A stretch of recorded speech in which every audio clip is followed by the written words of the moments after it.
کافی ساری دائیاں تھیں، عورتیں، وہ چلیں بچے لینے کے لیے مکہ المکرمہ۔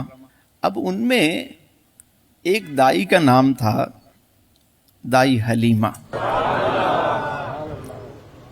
وہ بھی ساتھ جا رہی ہیں، لیکن پورے قافلے میں وہ سب سے زیادہ، ان کی سواری بھی کمزور، ان کی عمر بھی تھوڑی زیادہ تھی، اور بدن لباس بھی کوئی، باقی خواتین تو تیار ہو کے گئیں تاکہ بڑے بڑے گھروں سے بچے لے سکیں۔ اب قافلہ چلا، دائی حلیمہ کی سواری جو ہے وہ مطلب ایک اونٹنی تھی اور ایک اس میں گدھی تھی سواری کے لیے، وہ دونوں خوراک کی وجہ سے کمزور۔ اب بار بار قافلہ روکنا پڑتا اور وہ کہتے حلیمہ جلدی آؤ جلدی آؤ۔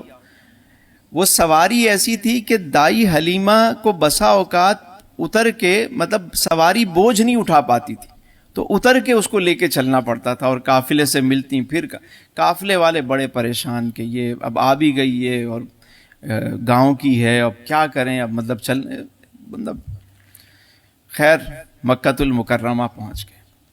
دائیاں پہلے جیسے مکہ قریب آیا تو باقی دائیوں نے اسپیڈ بڑھا دی، بڑے بڑے گھروں میں چلی گئیں، اور جا کر انہوں نے، جب وہ ان کو پتہ چلا کہ بی بی آمنہ کے گھر بھی ایک بچہ ہے، مگر وہ بھی بہت سمجھ بوجھ والی ہوتی، کسی نے کہا کہ یتیم بچہ ہے۔ کیا کہا؟ بچہ ہے لیکن لڑکا ہے لیکن یتیم ہے۔ اب وہ سب وہاں سے بغیر دیکھے ہی کوئی نہ کوئی بہانہ کر کے بڑے بڑے گھروں کی طرف روانہ۔ دائی حلیمہ بھی مختلف گھروں میں گئیں، لیکن انہوں نے ان کی خستہ حالی اور ان کی اپنی حالت دیکھ کے انہوں نے منع کر دیا دوسری دائیوں کو۔ اب شام ہو گئی، ساری دائیاں بچے لے کر جہاں انہوں نے پڑاؤ ڈالا ہوا تھا وہاں بچے لے کر آ گئیں۔ دائی حلیمہ کو کوئی بچہ نہ ملا اور آپ مکے میں گھوم رہی ہیں۔ اتنے میں حضرت عبد المطلب سے آپ کی ملاقات ہو گئی۔ جناب عبد المطلب آپ کے دادا جو ہیں، انہوں نے پوچھا مائی کیا نام ہے تمہارا؟ کہنے لگی میرا نام حلیمہ ہے اور میں قبیلہ بنو سعد سے ہوں۔ حضرت عبد المطلب نے جو بات کہی وہ بڑی شاندار، فرمایا ماشاء اللہ، حلم بھی ہے اور سعادت بھی ہے۔ یعنی قبیلہ بنو سعد سے وہ سعادت اور حلیمہ سے حلم کا، واہ کیا خوب۔ فرمانے لگے کہ میرا ایک پوتا ہے، والد اس کے نہیں ہے، اگر تم چاہو تو اس بچے کو لے جا سکتی ہو۔ حلیمہ کہنے لگیں اپنے شوہر سے ذرا مشورہ کر لوں۔ ان کے شوہر حارث کے پاس گئیں، کہنے لگیں کہ مجھے ابھی بچے کو دیکھا نہیں ہے۔ شوہر سے اجازت لینے گئیں کہ بچہ یتیم ہے اور میں یہ چاہتی ہوں کہ خالی ہاتھ نہ جاؤں، مجھے اچھا نہیں لگ رہا کہ میں خالی ہاتھ جاؤں، خالی ہاتھ جانے سے بہتر ہے کہ ہم اسی یتیم بچے کو نہ لے چلیں ساتھ۔ شوہر کہنے لگا کہ مجھے بھی یہی معلوم ہوتا ہے، ایسا ہی کرنا چاہیے۔ اب وہ اس بات پہ راضی ہوئیں اور حضرت عبد المطلب کے پاس آئیں، کہا کہ چلیے ہم بچے کو لے جاتے ہیں۔ قسمت دیکھیے، قرآن کریم سورہ بقرہ میں اللہ تعالیٰ ارشاد فرماتا ہے کہ بسا اوقات، جس کا مفہوم یہی ہے کہ بسا اوقات تمہیں کوئی چیز بری لگ رہی ہوتی ہے، ممکن ہے وہ تمہارے حق میں بہتر ہو، اور بسا اوقات تمہیں کوئی چیز اچھی لگ رہی ہوتی ہے، ممکن ہے وہ تمہارے لیے بہتر نہ ہو، اور اللہ جانتا ہے تم نہیں جانتے۔ ٹھیک۔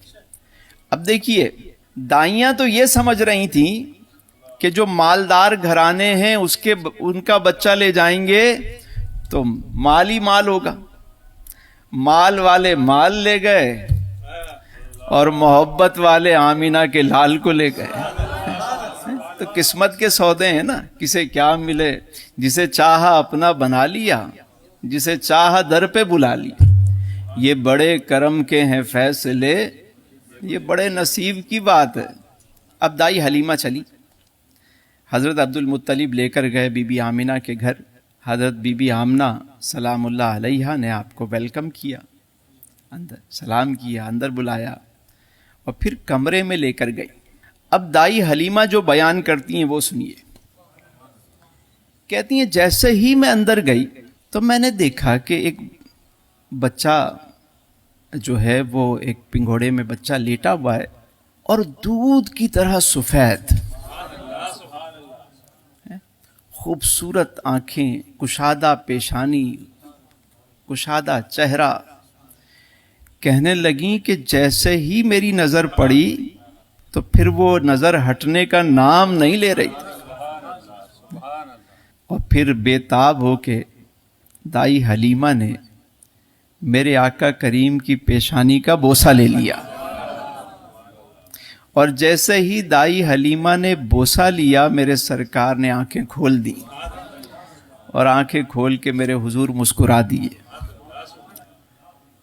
گویا دائی حلیمہ نے یوں کہا ہوگا حضور کو دیکھ کر کہ مکھ چند بدر شاشانی ہے، متھے چمکے لاٹ نورانی ہے، کالی زلف تے اکھ مستانی ہے، مخمور اکھیں ہن مد بھریاں، اس صورت نو میں جان آکھاں کہ جانے جہان آکھاں، سچ آکھاں تے رب دی میں شان آکھاں، جس شان تو شانہ سب بڑیاں۔ سبحان اللہ ما اجملکا ما احسنکا ما اکملکا، کتھے مہر علی کتھے تیری ثنا، گستاخ اکھیاں کتھے جاڑی۔ یہ اور پھر اجازت لی، اور دائی حلیمہ کہتی ہیں کہ میں نے اس بچے کو جیسے ہی اٹھایا اور اپنے سینے سے لگایا تو ایسا لگا میرے سینے میں ٹھنڈ پڑ گئی۔ کہتی ہیں میں ان کو سینے سے لگائے جہاں ہمارا قافلہ ٹھہرا ہوا تھا وہاں لے کر آئی، اور میری چھاتی میں قحط کی وجہ سے، خوراک نہ ہونے کی وجہ سے اتنا بھی دودھ نہیں تھا کہ میرا بچہ عبداللہ جو ہے وہ اس دودھ کو وہ سیر ہو پاتا۔ وہ دودھ کی کمی کی وجہ سے وہ روتا تھا۔ لیکن آج عجب معاملہ ہوا کہ جب میں حضور کو لے کر آئی، جب میں وہاں پہنچی اور میں نے دائیں طرف سے دودھ پلانا شروع کیا تو میں نے دیکھا میری چھاتی دودھ سے بھر گئی۔ سیر ہو کر سرکار نے دودھ پیا، اور کہتی ہیں جب میں بائیں طرف لے جانے لگی تو حضور نے دودھ نہیں پیا۔ کہتی ہیں میں نے پھر اس طرف کیا، دودھ نہیں پی رہے، پھر کیا، پھر نہیں پی رہے۔ تو میں سمجھ گئی، مجھے بعد میں پتا چلا کہ یہ بچپن میں بھی میرے سرکار جو ہے وہ دوسرے کے یعنی دوسرا بچہ جو ہے وہ اس کا حق ہے، اپنے بھائی کا حق آپ نے بچپن میں بھی اسے دے دیا۔ یہ میرے حضور کی سیرت ہے۔ کبھی اس طرح بھی کوئی سیرت پڑھے نا پھر، کہ وہ فرماتی ہیں کہ میں نے اپنے بیٹے عبداللہ کو دوسری طرف سے دودھ پلایا، اس نے سیر ہو کر پیا، اور آج بڑے دنوں کے بعد میں نے دیکھا کہ وہ سکون سے سو گیا، حضور آرام فرما رہے ہیں۔ کہتی ہیں میں نے اپنے شوہر سے کہا ذرا اونٹنی کو دیکھنا اس کے تھنوں میں کوئی دودھ ہو تو ہم بھی پی لیں۔ تو میرے شوہر کہنے لگے ویسے تو تھنوں میں کچھ نہیں ہے، میں ٹرائی کرتا ہوں جا کے۔ کہتے ہیں جب اونٹنی کے پاس پہنچے میرے شوہر تو کیا دیکھتے ہیں کہ اس کے تھن بھی دودھ سے بھرے ہوئے ہیں۔ دودھ لیا، لے کر آئے، کہتی ہیں میں نے پیا، میرے شوہر نے پیا، دونوں بچے سو رہے تھے، ہم بھی سکون سے سوئے، یعنی بڑے دنوں بعد ہم سکون سے سوئے۔ اب دیکھیے کہ حضور علیہ السلام کو جب پایا دائی حلیمہ نے تو سکون میں آ گئی، قرار مل گیا۔ تو پتہ چلا میرا وجدان یہ کہتا ہے کہ جو شخص بھی اپنے نبی سے تعلق بنانے میں کامیاب ہو جائے اس کو قرار مل جائے گا۔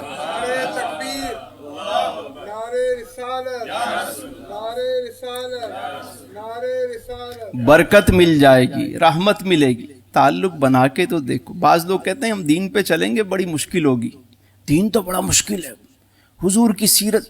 میں نے کہا ہم آپ کی جو مشکلات ہیں حضور نے آپ کی مشکلات کو آسان کرنے کے لیے تو اتنی ریاضتیں کی ہیں. مجھے آج کوئی ایک آدمی بتائیں جتنے بیٹھے ہیں, ہم میں سے کس نے پیٹ پہ پتھر باندھے آج تک؟ کس نے باندھے؟ کسی نے باندھے. ہم میں سے کس کو اتنا ستایا گیا کہ ہمارا جوتا لہو سے بھر گیا ہو؟ ہم دین پہ چلیں گے, دین بہت مشکل. بھائی کون سی مشکل آپ کو پیدا ہو رہی ہے؟ یہاں تو یہ حال ہے کہ حضور کے نام کا صدقہ ہے.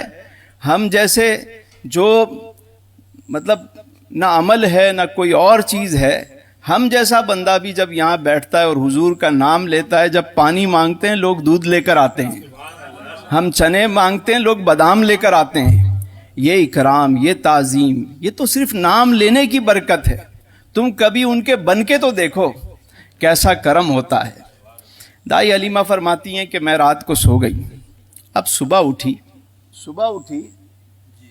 دائی حلیمہ, قافلہ تیار ہے واپسی کے لیے. قافلہ چل پڑا. کہاں چلا ہے قافلہ؟ واپس بنو سعد. اب دیکھیے کہ جو سواری آتے ہوئے سب سے آخر میں تھی, واپس جب میرے سرکار کو لے کر چلی وہ سواری تو سب سے آگے آگے ہے.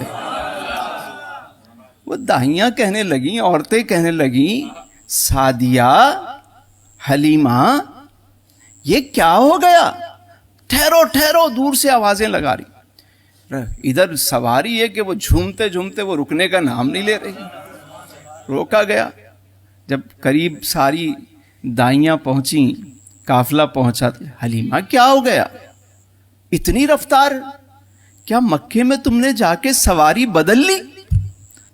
حلیمہ سعدیہ کہنے لگیں, سواری تو نہیں بدلی, سوار بدل لیا ہے. سواری تو نہیں بدلی, سب سے آگے, سب سے آگے.